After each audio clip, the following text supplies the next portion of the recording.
Hello, welcome to Date Night at Sacrosanct. I'm Ryan Burton, and with me to my right is Wendy. Fisher. Oh, you have a name now? That's the full name. It's just out there now. Oh man, I'm totally going to use you in some kind of demonic summoning ritual. Now that I know your true name, that's all it takes, right? It's like Rumpelstiltskin now. You have all the power over me. So, all that straw into all that gold. And it became awkward. Well, that's a literary reference. Of course it's awkward. You can neither read nor write. Oh? Then why am I going to be answering these questions on Date Night at Sacrosanct?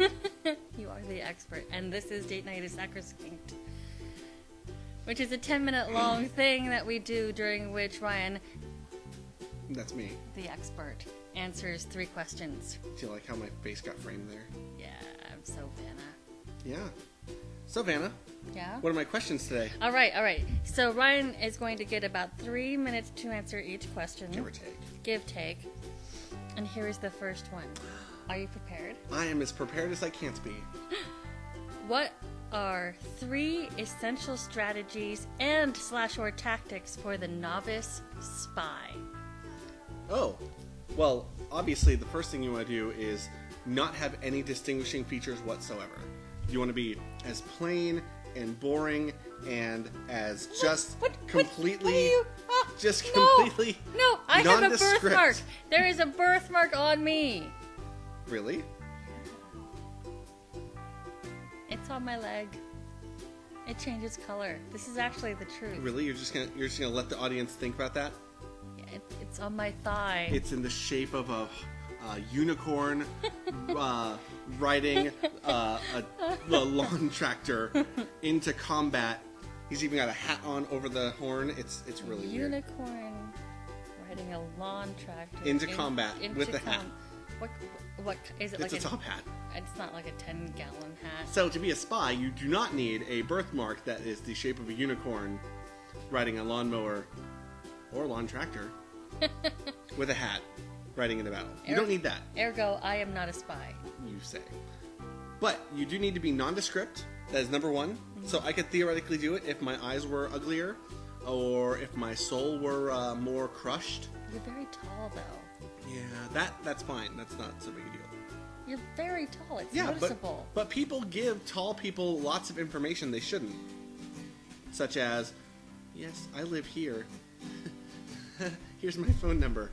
And my birthmark. Yeah. Yeah. Mm-hmm. Yeah. That's the kind of information you get from tall people. Right, Okay. America? So your first tip is to be nondescript. Be nondescript. So what's the second? Number 2, tactic? learn 17 languages. Which 17? It doesn't even matter. You just need to have a handful of them. If someone starts trying to question you about things that maybe you don't want to give up, start speaking in Swahili. No one speaks Swahili. Whoa. No one speaks Swahili. Whoa, that's wrong. You know, I have a book in the library That's where I got the no one speaks Swahili from. You can neither read nor write. Can you speak Swahili? Oh my god, you even have a book specifically designed for it. If And only- you're like, boom, drop the mic, walk away. Oh, that would have been really, really good. If you had just sputtered anything, I'd have been like, that sounds about right. I got nothing. I should have just I don't know. I should have learned one phrase. Admittedly, if you had just done a series of clicks, I would have been highly offended. Yeah, that would have been racist. That would have been really bad. Yeah. I'm really glad that you rose above it. Oh, Tip number 3. Like rising yeast. Tip number 3, don't have rising yeast. No, tip number 3, prepare to have an escape plan. Yeah. Because no matter what, you're going to have to bug out. At some point, your mission will be over, you will need to leave. Plan your death accordingly. Fake death, preferably. Okay. Fake death, preferably. Fake death, preferably. Here is your second question. And your second question is, if you could design and implement mandatory schooling worldwide, which subjects would you include, and which methods would you use to teach them? Street Fighter, the Xenos Digital Dojo of Anything Goes Video Martial Arts Techniques. Okay, a little bit more slowly for our viewers. Hi, Ryan's mom. I'm very nice. You'll like me a lot. Probably. Alright. Alright, so Street Fighter. Actually, fighting games in general. And the idea to be build both camaraderie and competition at the same time. Yeah. People will come together focused on a thing that is fun and entertaining and engaging, but not a high-impact sport like football where people get concussions and wind up being dicks. Or having very small ones. Well, that's only if they take the roids. And they should. Don't do drugs, kids. Especially not ones that only make you almost run faster.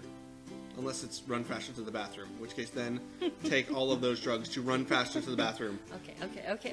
Never let an opportunity to poop pass you by.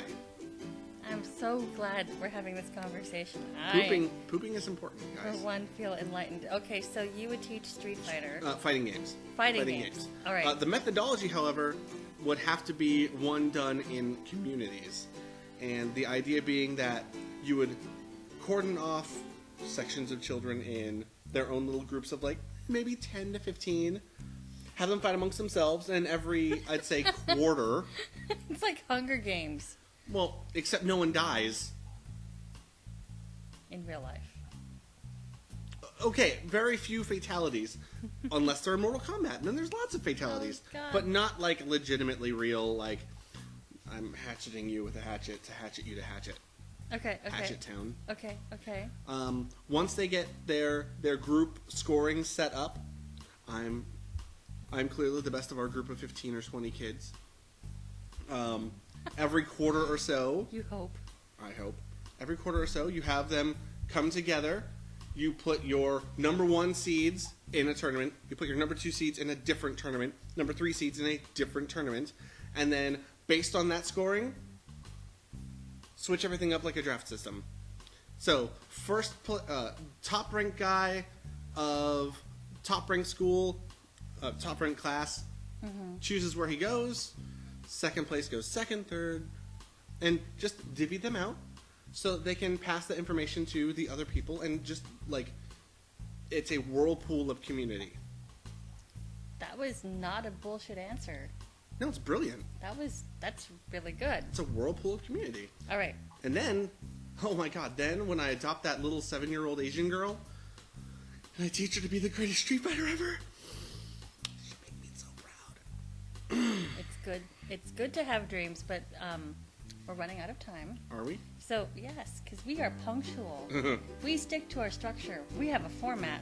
Therefore, answer me this, your third question, which is, how does time travel work? Always forward, never backward. Time travel is a line. Can you skip ahead? Yes, but you can never go backwards. So it's a one-way ticket. It's a one-way trip. How does it work, though? Like, how would you go about skipping ahead? Well, it's a lot like using the warp field theory that they're coming up with NASA for our future warp technology. Mm-hmm. You basically fold space-time and walk through the thinnest point. And then when you reappear on the other side, poof, you skip time. And why can't we go backwards? Because then it flattens out, and you can't, like, pinch up reverse. You can only pinch up forward. That's base 101 stitchery. You can't stitch backwards. You can only stitch forward. Needle goes one way. Okay, we need to show you a sewing machine, which you know all about. Yes, of course, because I was the one who told you about the men of the cloth. And how they were invented in the 1200s during the Enlightenment. Yes. Which was correct. Ish. Correct adjacent. No, you are always right. Remember, right? You are always right. I am always right. Always right. But yeah, time-space only folds in front of you rather than behind you. Because otherwise, if it folded up behind you, you'd destroy the past.